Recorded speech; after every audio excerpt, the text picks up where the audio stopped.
What's going on, folks? Ted from Nerd Immersion here, and it's Wednesday, so that means it's time for a Top 10 Tuesday, because I can't manage my time. So my patrons voted, and I'm going to be giving you my top 10 D&D books from all editions. For me, that's 3rd/3.5 or 5e, because that's all I really know. And I wanted to keep it 100% first party, not supplements for third party things. Because I have done, I think, a video on that in the past, a top 10 third party supplements. So these are just first party books. Only one of these is actually from 5th edition. Everything else is from 3rd or 3.5. Because honestly, I don't love 5th edition books that much. I like them, don't get me wrong. And there's a reason I'll tell you why I like the one that I have. But the other ones, I really enjoy and have definitely nostalgia for the older edition books. I also wanted to do only books that I had in my collection, not just books that I've seen or have read or have a PDF of. I wanted physical books that were in my collection. And honestly, most of the ones that would be on this list regardless are here. Before I dive into that, though, I did want to say, hey, if you like what I'm doing here, consider subscribing to the channel. We broke 70,000 subscribers. My goal is to hit 100,000 by my birthday in July, but considering it's April, I don't know if we can make that happen, but you have the power to do so. So please let your friends know, and if you like the content, consider subscribing. Let's dive right in. Number 10. Volo's Guide to Monsters, but for not probably the reason you think. So I don't know if you guys remember this. This is the limited edition Hydro 74 cover of Volo's Guide to Monsters. Folks, these things are worth a ton of money. I mean, these things routinely go for $500-$600 or more on eBay. And so I have one. So this is definitely something I'm thinking about selling at some point. But I happen to have one that's signed by the entire Dungeons and Dragons. There's nothing in the back, just the front here. One signed by the D&D team. Right there, you can see Mr. Chris Perkins right there, right? So I have a signed copy of Volo's Guide to Monsters. So I don't know what this is going to be worth. I could possibly get $1,000 for this on eBay. And while I do enjoy Volo's Guide to Monsters for the content, this one's in my collection, and my reason that I like it and the reason it's on the bottom of the list is because I don't love it so much for the content, but love it for the fact that it's an investment. So, anyway, moving on. These ones are actually because I really like the books. Number 9. The Book of Vile Darkness. This is a messed up and an interesting book, and is 100% a DM tool. But it is exactly what it says it is. These used to, I don't think it has it on here. They used to come with like a mature warning label to tell you like, hey, these are not for kids, because the content in here is pretty seriously messed up. And it is, right? The stuff in here is awesome. This is purely a DM tool for making and dealing with evil and vile things in your games. So when I take a look at just the table of contents, also it was written by Monty Cook, so that's pretty cool. There's a whole concept of like, the nature of evil is chapter 1. So we have evil gods, evil acts, creating villains, things like that. The second is got stuff with possession, sacrifice, curses, diseases, and other kind of evil, funky stuff, effects of being evil. Then it gets into some pretty nasty stuff, right? We have evil equipment. We have execution equipment. So aside from just the guillotine, we have torture devices, drugs, poisons, things like that. I mean, there's a section that has like all different kinds. One of them basically looks like the torture device from The Princess Bride, where it literally sucks the life out of people, and there's like a night hag's got somebody hooked up to it. The art also pretty brutal. We have feats, evil feats that you can only take if your character is evil. We have prestige classes, and a lot of these prestige classes are specifically designed for monsters to use, not for you as a player to take, right? For example, I remember one of these is, there are different thralls, right? Demogorgon Thrall, Thrall of Grast, but I think the Soul Eater is a prestige class for Mind Flayers, where they eat your soul instead of your brain. We have evil dark magic, horrific spells, evil magic items, crazy evil artifacts, things like the Ruby Rod of Asmodeus and things like that. This also had stats for all of the Lords of Evil, right? So we have the Demon Lords, we have the various Archdevils, right? Asmodeus, Mephistopheles, Dewey-Blex, Shinagu, and so on. And then a variety of evil monsters, and then an appendix for playing an evil player character. It even says right up front, like, this book has got some nasty stuff. Hide this from your players. Don't let them see it. This is for you. And I don't think we'll ever get anything even remotely close to this in 5th edition just because of the nature of how 5e handles things and how alignment really isn't a thing. But this is an excellent resource. Again, I would highly recommend if you're a DM, if you can get access to this, just give it a read through, even if you only do it once and you don't use it. You'll probably pick up something you can use, especially about creating interesting villains. And again, the prestige classes to apply to monsters. Obviously, that's not exactly how things work in 5th edition, but like the Soul Eater Mind Flayer, as an example, is awesome and way to change things up and confuse your players and terrify them. Number 8. So, sort of a direct opposite of what we just talked about, the sort of celestial good brother of the Book of Vile Darkness is the Book of Exalted Deeds. This is obviously much more accessible to players, as it is basically a guide to being a hero and doing good things. So you'll have options to prestige classes like you did in the Book of Vile Darkness, though these are obviously much more aligned for players to take.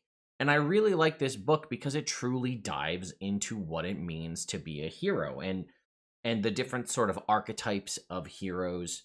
And like it really gets into the concept of alignment, and things were a lot different in 3rd edition, right? Like certain things like uses of poisons, for example, was really an evil thing. Like a good character shouldn't be using poisons. We'll talk about it, but for example, there's an image and like a little story about like there's a paladin staring down 2 succubi. They are clearly, 2 succubi in love, but they are fiendish evil creatures.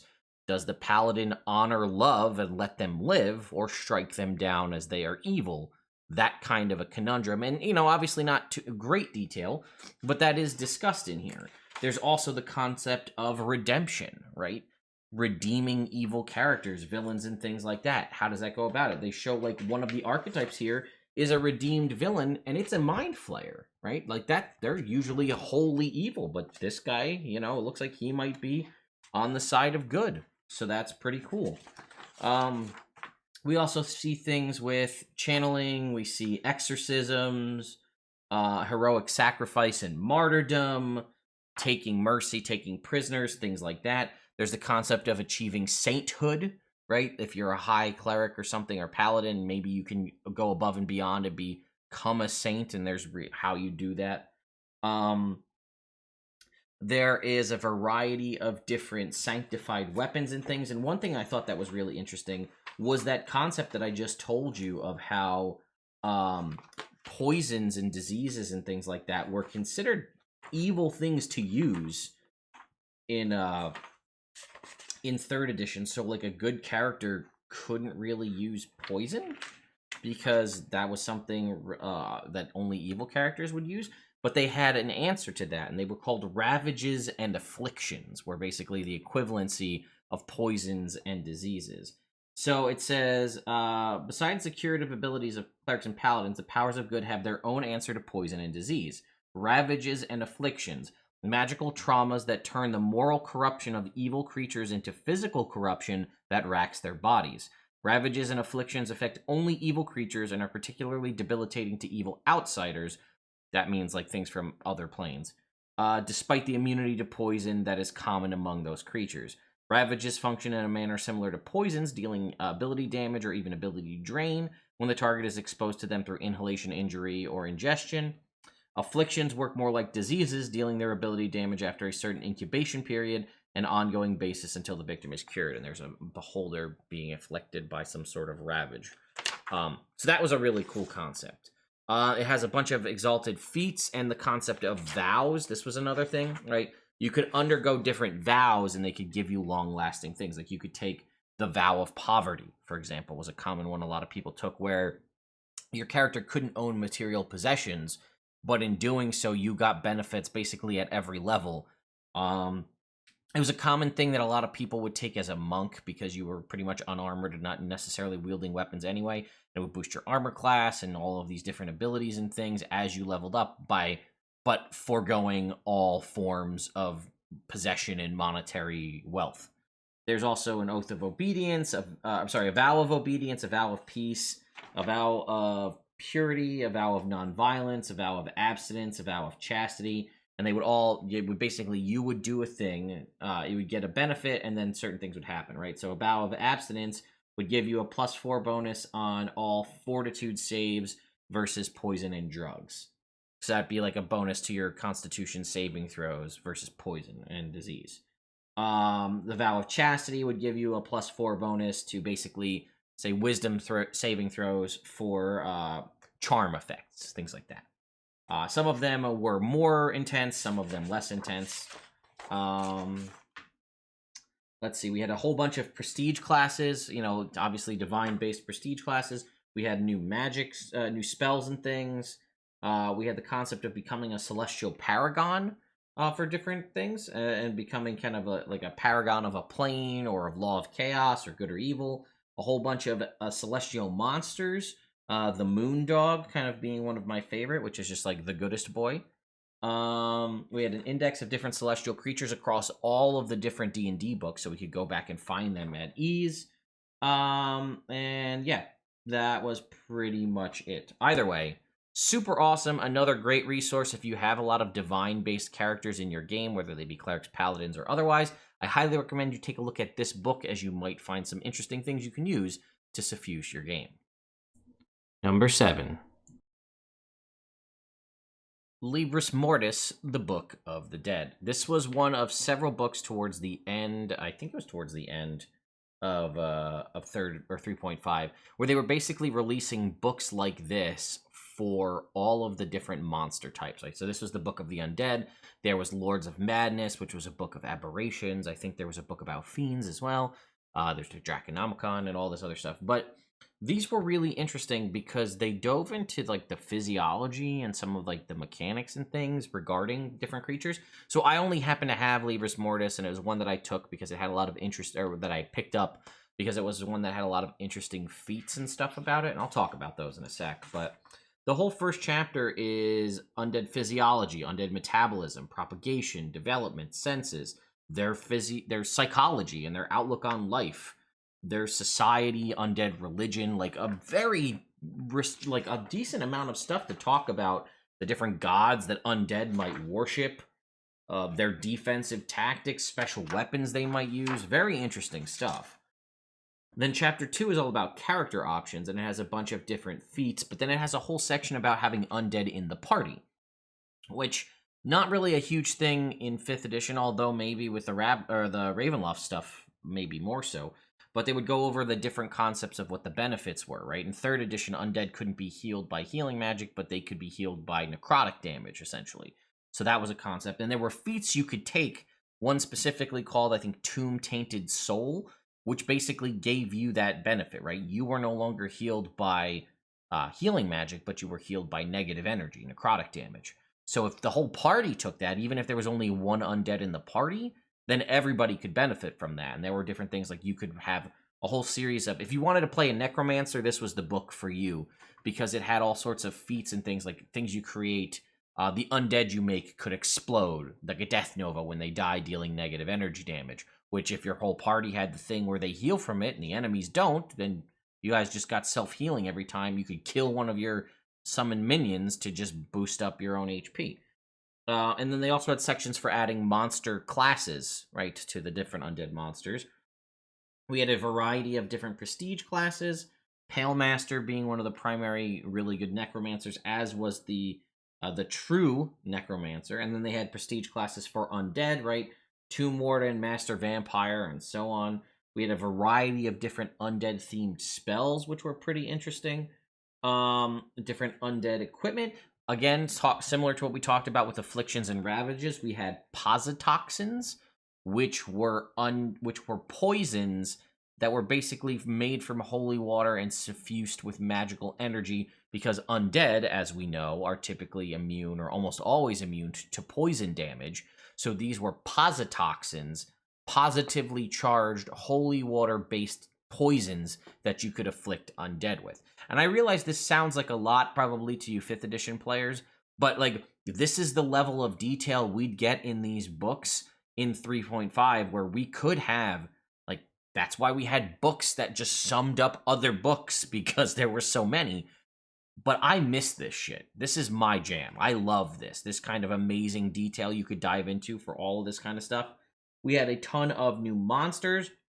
There was also the concept of grafts, undead grafts, where you could like graft on a skeleton arm or a zombie leg or whatever you want to do. Obviously, those are poor examples, but like different undead body parts you could graft to yourself. Let's go ahead and look up one while I'm talking about it, so I'm not just pulling shit out of my ass here. So undead grafts. Okay. So you could add a Bodak's eye, for example. Take an eye from like a flame skull and pop it in your eye. It lets you cast fireball without any material components because it just boop out of your eyeball. Add a Morg's tongue. They have a really long tongue, so that kind of it has a paralyzing touch. A mummy hand, a paralyzing arm, maybe from a lich or something like that. Skeletal hand would let you make claw attacks, adding yourself undead skin.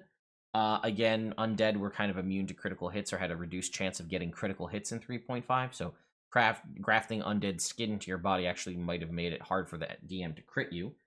Crafting vampire fangs, so you could get a vampire's bite attack, things like that. Again, a ton of new monsters, and then a whole section on undead campaigns and incorporating undead into your campaigns, making them, villains for your campaign, and then a whole section about running encounters for ghosts, liches, skeletons, cults of undead, different adventuring sites, and so on. An excellent book, one that I am glad that I have in my collection, and I would love to get Lords of Madness and all the other ones just to fill out that selection for things I can use to suffuse my 5th edition campaigns. Number 6. Complete Warrior. This was one of the series of the Complete series. We had Complete Warrior, Adventurer, and so on. And each one pretty much, not all of them, but they usually provided 3 new base classes, as well as several prestige classes, new magic items, new feats sometimes. And then they also would provide usually one interesting piece of lore or something like that, or mechanics. So Complete Adventurer was the one that introduced the Hexblade, which it was an original base class, which was one of my favorite classes, so that has a lot of nostalgia for me. And this was the first book I think I ever borrowed from my DM. Funny enough, that's this book, because when I got married, my old DM from 3.5 gave me his entire D&D collection, because he said he wasn't going to need it anymore. So I have all of his 3.5 books, and this was the first book I ever borrowed from him to take home. Like after one of our sessions on a Saturday, I was like, hey, can I take home one of the books and read it? And this was the first one. So I fell in love with all of the cool different martial classes that they had here, which is primarily what this was, right? You had the Bear Warrior, which is a barbarian that could turn into a bear. This was the introduction to the original Blade Singer for me. We have the Kensai. Again, people recognize those from recent 5th edition stuff. The original Purple Dragon Knight, which is way better than the one in 5e. Tattooed Monk, which I've said before is my favorite monk out there.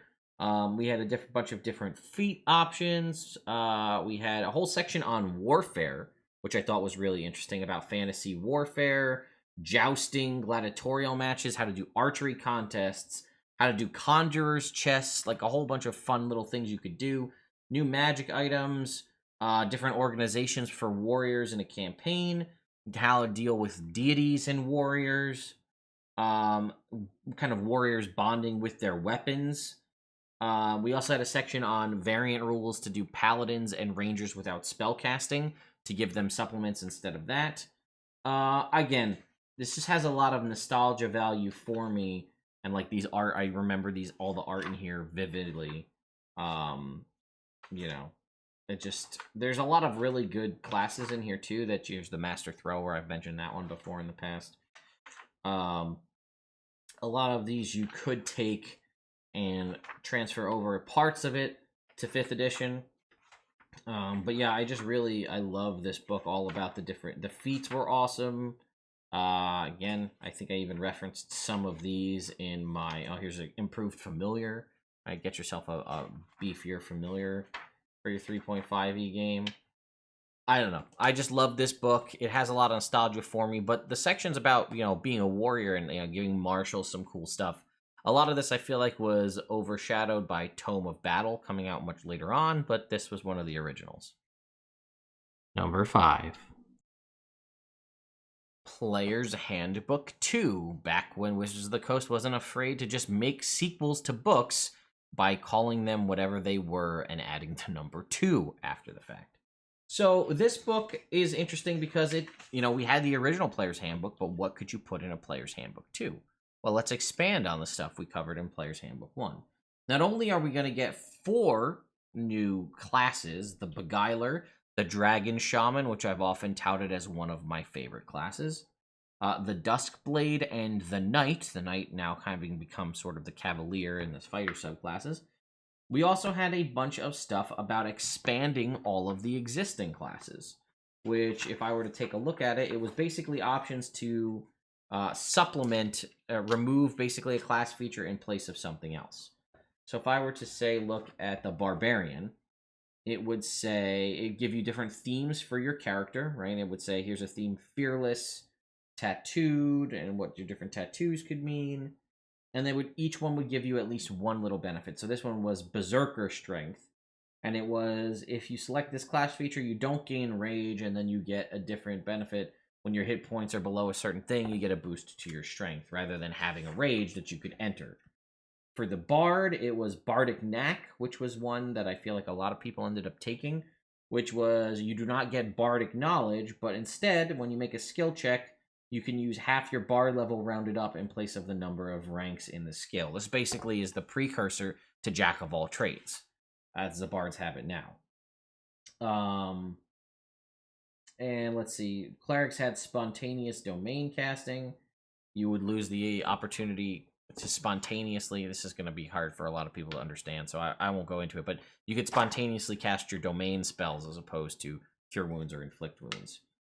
So we had all of that, as well as, again, the expanded knowledge and information about the classes. We had a series of whole bunch of new feats, including heritage feats about your past. We had spells now with dual typing and the polymorph spell school. We had a whole bunch about backgrounds, because that wasn't really like a super important thing. So about character backgrounds, personality archetypes, how to be a good player at the table, like actual player stuff here. Building out an adventuring party, how to work together using teamwork for a variety of different things, doing ambushes, doing charges, missile volleys, all sorts of little tactics that you could use together as a party. Kind of expanding your group into having affiliations with different groups and becoming part of different societies. And the very interesting, always popular retraining feature, which was the option to, when you hit a certain point or at a certain point, if something you had for your character became irrelevant or pointless, you could retrain it into something else. Again, the closest concept we have to this is the stuff they've recently added in Tasha's Cauldron of Everything, allowing you to swap stuff out. This was retraining, so you go so many levels into a class, and then all of a sudden this ability now becomes null and void because of something else you got. For example, like, let's say you were a monk and you took Resilient Dexterity at level 4, and then you hit level 14 in Monk, or Resilient Strength, or whatever the case may be, and then you get proficiency in all saving throws. Well, now the fact that you took a feat that allowed you to get a proficiency earlier becomes redundant, because your class gave you proficiency in all saving throws. You could then retrain to not have that, basically that dud and wasted feat, and you would retrain and get something else.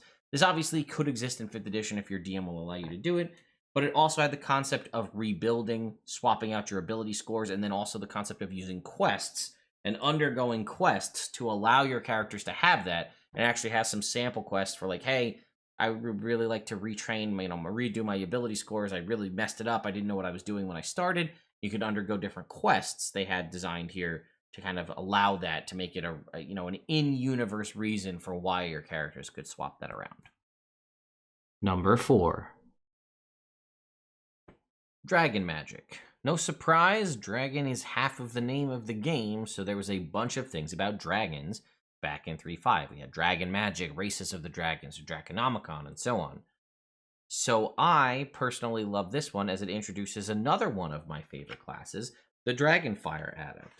For those of you unaware of what that is, it's essentially a warlock, as close as you'll know in 5th edition, but purely draconic based.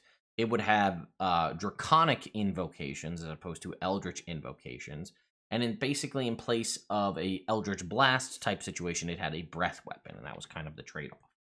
But if I'm looking at the table of contents and just having flipped through it again, I remember how much I love this book.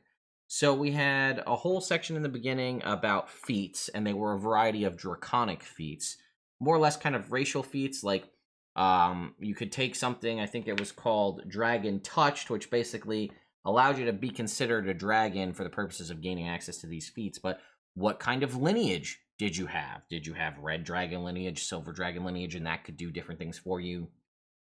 It also worked for if you were a sorcerer, because pretty much sorcerers, for the most part, in 3.5, not 100% of the time, but for the most part, it was assumed that they had draconic-based bloodline. That's where it came from. Obviously, we know in 5th edition, the bloodline depends on the subclass, but we had that. We had different things you could do, like basically giving you draconic versions of all of the different class features, right? So I see like draconic knowledge, which I think was basically something similar to like what a bard would have. We had just draconic inspiration. Oh, that was it. And there was like draconic channeling. So you could have like, oh, a draconic spin on your cleric abilities or your bard abilities. Then we had the Dragonfire Adept, which was the full class, and then we had several different draconic prestige classes, which, there's a variety of those. Most of those were, player classes not designed to be classes for dragons. That comes into Draconomicon. We had a variety of new spells, all dragon-based spells. So I see things like Burst of Glacial Wrath, Aspect of the Chromatic Dragon, Aspect of the Platinum Dragon, Horde Gullet, Justice of the Worm King. Those are names of actual spells I was just giving you there. We had new powers, which there's a lot of interesting stuff in here. So if I look at the new powers, these are they had ones for manifestors, which was one class. We had Dragonfire Adept breath effects, right? So that was some of their kind of, for more or less, I guess they'd be closer to invocations, right? You could do different things to affect what happened to the breath weapon. It starts off as fire, and then you could take one to make it acid or cold, and a line versus a cone. Does it linger? Does it entangle people? So on and so forth.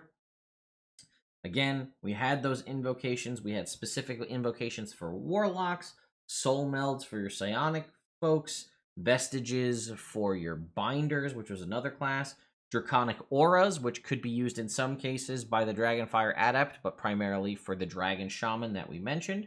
We had dragon pacts, which are not warlock things. They were actually things sorcerers could undergo by meeting a dragon and entering into a pact with them to grant them advanced draconic powers. We had companion spirits, which I think was like a Wujen or something like that. That was another option. And then we had magic items, a whole variety of different magic items, which some of them were ones that you could actually gain access to, but some of them were ones for dragons, which I thought was really cool. Magic items for the dragons. Let me just flip to a couple of them because there's some interesting ones that I really like. The tail, you can see them up there in the corner here. The tail bands of impact. They are 3 basically rings you put on your tail, and they get progressively larger as they go up. And they're made for any dragon, and that has a tail slap attack. But basically, an attack with a tail equipped with tail bands of impact is considered adamantine and magic for the purposes of overcoming damage resistance. In addition, it allows the wearer to apply more of its strength bonus on damage rolls for tail slap attacks. So basically, it was allowing you to improve the damage you could do by basically strengthening the power with which you would swing your tail. Again, some of these would be things that you could use as a player, but that one was obviously specific for dragons to use. Elixirs of Blind Sight, Rod of the Dragonheart, Shield of the Winged Crusade, things like that. Then we also had Dweomered, rather, I should say, dragon scales, which were magical dragon scales converted into specific items. And there's a whole variety of them covering a variety of different dragon types, even the lesser known things like lung dragons or song dragons. Those were really cool. And then they had a variety different beasts, right? They had some really cool monsters, and then a whole section at the end about different draconic, basically running draconic campaigns, which is pretty cool. So let me show you a couple of my favorite monsters here. Right here's the Blaze Worm, which is basically just a dragon made out of fire. Let me show you these weird chonkers. Look at this guy. All right, see that? That is a Huitzil. It's a tiny animal. It's basically when a dragon mates with a bird, and it makes this funky, weird pot-bellied monster. Let's see. They possess the curiosity and love for treasure found in both dragons and crows. They frequently cause minor trouble for travelers in their domains and are considered little more than an annoyance by those they bother. It even has a little encounter for how to deal with them. And yeah, they don't really have anything crazy that they can do, but I think that they were super cool. And then again, they have these Sphinxkin, are basically when a dragon mates with a hunting cat, and it makes this like badass dragon cat creature. And there's even a dire version of those in here. Really cool stuff. And then again, variant dragon abilities, and then we have the extra stuff for the dragon campaigns. Again, if you love dragons and love D&D, I highly recommend you take a look at this book because it will help you kind of find ideas that you can use in your own game. Number 3. The Arms and Equipment Guide. If you have ever thought to yourself, man, I wish there was more magic or more item types in 5th edition, whether that be new weapons, new armor, just equipment in general, well, this was the book that had it. Yes, there is some like slightly magical things in the Arms and Equipment Guide, but it is primarily mundane equipment that you could get access to and different versions of it. So let me see if I can actually get to the table of contents. This book does not want to open. All right, so first off, we have weapons and armor. We have a variety of new weapon types. So I see a variety of exotic weapons, as well as different martial and simple weapon or martial weapons in here as well. All sorts of unique and specific types of things you wouldn't find normally. Double scimitars, 3-section staffs. We have great swords. We have butterfly swords, bladed gauntlets. We have a whole bunch of different arrows, right? Alchemist arrows, blunt arrows, flight arrows, signal arrows, thundering arrows, tumbling bolts. You want to live your best Hawkeye life or Green Arrow. They have all the different kinds of arrows here for you in this book. And then, if I can get back to the table of contents here, so it's really giving me a hard time. We have a variety of adventuring gear and a whole bunch of different stuff, and it has things, again, for adventuring in low or no magic campaigns, the different kinds of unique adventuring gear you can find, alcoholic beverages, toxins, poisons. There's a whole thing on how to deal with trading of goods and economics, which is, again, something we don't have in 5th edition. There is a whole chapter of about 20 pages or so just on vehicles, augmentations of vehicles, and different things you can do. A whole piece on hirelings and hiring people, followers, mercenaries, companions, pets, mounts, guards. And then there is, again, a section here on magic items, giving you magic items, and then special magic items, including intelligent, sentient, cursed magic items towards the end there. But I always primarily used this more for just the mundane different items that you could find in here. Although there is some interesting magic items that are contained in here. Most of these were reprinted. I mean, look at this. Would you like a giant turtle mount, or how about a whale? How about a space whale? A soar whale, it's called. A large baleen whale that swims through the air instead of the sea. There was rules about how you could buy one and how to maintain your flying whale. Again, well, I don't know if we'll ever get anything like this, but I know me and probably many of you would love just a book of equipment. Give us new magic, new item types, new weapons, new armor. They don't have to be magic. It could just be, you know, I don't know, leaf mail or ironwood scale mail, or, you know, everybody always references katanas, but what about like nunchucks for real? And, you know, not just like using a club and calling it a nunchuck. I don't know. I think this would be a great addition to 5th edition. I would love to see more different, you know, expand the adventuring gear section. That's not just like, oh, there's a hunting trap. Like, let's get some more stuff in here. Give us some real meat to it. I think that would be really great. Number 2.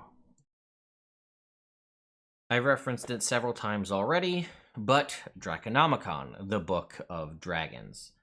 Similar to what we talked about with Libris Mortis, the Book of the Dead, this is the same equivalency, but for dragons. So at the start of this, you're going to have everything from the actual, you know, muscle patterns and anatomy of dragons, how they fly, how they generate the breath weapons that they use, all things like that, covering their body, their skeletal system, things like that. I really enjoyed that. It's just an interesting read, I feel like. Talks about the different dragons by the different kinds of dragons and how they break down, green, black, and so on. There's a whole section here. Chapter 2 is a DM's guide to dragons, which has things for running a dragon-based encounter, but also has feats for the dragons themselves to take, spells for the dragons to take, magic items for the dragons to use, wards and magical devices for their lairs, prestige classes for the dragons to take, right? Unholy Ravager of Tiamat, Dragon Ascendant, Dispassionate Watcher of Chronepsis. Then it has player stuff, right? A whole side about how fighting a dragon and tactics for fighting a dragon as a player. Then new feats for players, new spells and domains, spells and cleric domains. We have a whole section on dragon hide armor, dragon crafted items, right? We always talk about dragon bits and how you're going to handle harvesting the bones and the blood and the scales. There's a whole section on dragon craft items and how to use those and what the process is to make things from them. Then new magic items, then prestige classes for dragon-based characters. You could have the Dragon Rider, right? The Platinum Knight of Bahamut, the Talon of Tiamat. Dragons in the party, actually having a dragon in your party as a character, what the benefit is, using dragons as mounts, dragons as cohorts, dragons as familiars. Again, these are all interesting things to talk about because they're intelligent creatures, not just something that's kind of subservient to you like an animal companion or a familiar might be. And then again, dragons as player characters. And then we have a whole list of new monsters, all dragon-based, from like the Dragonel. We have elemental drakes, right? Air, earth, fire, ice, magma, ooze, smoke, and water drakes. We have fairy dragons. I've mentioned fang dragons before. They're in here. Ghost dragons, dragon bone, dragon stone, and ironworn golems. Half dragons. We have horde scarabs, things that live in the dragon hordes.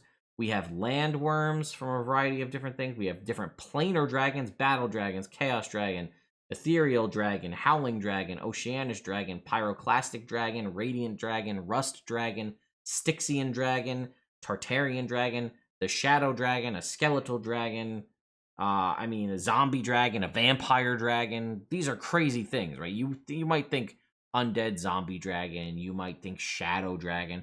Have you ever thought about a vampiric dragon? Probably not, but it's in here, and that's awesome. Then it gives you a whole bunch of sample dragons at the end, a dragon horde, and then an index of different dragons. This is, again, I told you the same thing where my old DM gave me his entire collection of 3-5 books as a wedding gift, and this was definitely one of the prized possessions from that.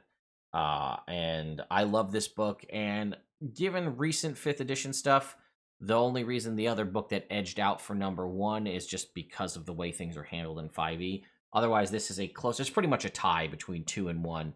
And this is, again, from that collection. What I'm going to give you for number 1 is one that I had to go out and purchase separately for myself. Number 1. Surprising probably no one, the Magic Item Compendium is my number 1 D&D book from all editions. This one is one that my DM did not have, but I was able to go out and pick up a copy of this after the fact. This book usually routinely still goes for almost MSRP or more at this point. And what happens is I showed you a lot of those other books, and pretty much every book that came out for 3rd edition or 3.5 had new magic items in it. A small amount, perhaps, some more than others, but this, for the most part, compiled most of them together in one book. We also had a book called the Spell Compendium, which compiled a bunch of spells together. We even had a book called the Rule Compendium, which compiled all the different rules together in one book. The problem is, they continued to make books after the Spell Compendium and after the Magic Item Compendium and after the Rule Compendium. So they weren't truly a compendium because more stuff came out after the fact. But either way, this is probably one of the best resources. It'll also have a lot of updated versions where sometimes, which is also kind of a pain in the butt, which is one thing we don't really have in 5e too much, where something might have been released in the Dungeon Master's Guide, and then they released a different version of it in some other book, and then there was a third version, or the final version contained in the Magic Item Compendium, where they refined and adjusted things. But this is what it says it is on the cover. A book comprised solely of magic items, which is something we would desperately like to have in 5th edition. There's a reason the Vault of Magic Kickstarter for Kobold Press did so well, because it's just a book of magic items. And that's something we don't have in 5e and everybody wants. We have a little bit in the Dungeon Master's Guide, and then we have a variety piecemeal over a bunch of different campaigns and adventures that we have to go search down and track down if you don't have access to D&D Beyond and can't just search them all automatically. So it's broken down into a couple of different sections. It's armor, and then there are armor properties, and then there are like different kinds of things, like you could have blazing armor, or I don't know, let me flip to one. A beast skin armor allowed you to, when you were transformed into an animal, it would morph. It would basically, the armor class bonus from your armor would transfer into your animal form if you wild shaped as a druid. Right? Then we had specific armors and shields, like a certain type of armor, like this is the leaf scale armor or whatever it is, named armor basically. And then we had armor and shield augmentation crystals, which was basically you could have a socket in your armor, similar to games like Diablo or other kind of games where you can put gems into it, and you could add augmentation crystals into it, and they had those as well. And there's a similar concept for weapons, weapon types, things you could add to different weapons. And then specific weapons, and then weapon augmentation crystals. One that I always really liked as far as weapons goes was the Blur Strike weapon, which basically, there's an image of it here, of basically the rogue using it to kind of provide them, the weapon provides them concealment so they can get access to sneak attack. Then we have a whole section on clothing, just magical clothing, stuff that you can wear, kind of underneath or around belts, boots, gloves, hats, shirts, things like that.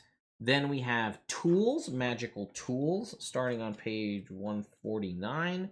This could be things like, I see Arcane Thieves tools, but I also see the Bag of Endless Caltrops, the Stormbrander's Eye, the Battle Bridle, Darren's Instant Tent, not to be confused with the Instant Fortress. Different things like that. So basically wondrous items, things that were not things you'd wear, things you might have. And then there was also magic item sets. You guys are familiar with the video games where you can kind of get sets of magic items, where when you have one piece of the item, it gives you one benefit. And then if you get the second piece and the third piece, right, here's the armor of the Watching Master, right? You can see all the eyeballs. Each piece provides a benefit. And were you to have all of the pieces of that armor, then it would benefit you, maybe, if I come back into focus. There we go. And then there's a whole section on using magic items, and then how to identify them, the different slots on your body that magic items could take, rules for size, shape, activating magic items, special rules for things like relics, crystals, rune staffs, leveling of items, how to place them in your game so you don't overdo it, buying and selling magic items and crafting them, and then a whole list of magic items by price, because we could buy them in 3.5, a random treasure sheet, and then an item sheet to track them for you or your player characters. So there you go, folks. This is a long one. I'm very passionate about my older books from 3.5, and I think there's a lot of great things that can be learned and used in your current campaigns if you're willing to go back and dive through. A lot of these are available on the DM's Guild. You can get PDFs of these. You could probably find these secondhand in different places if you look around a little bit. You might be able to even, some places even have them in libraries, which is kind of crazy. So anyway, let me know what your favorite book is from an older edition or any edition of 5th edition, or any edition of 5th edition, any edition rather of Dungeons and Dragons. Let me know what your favorite book is.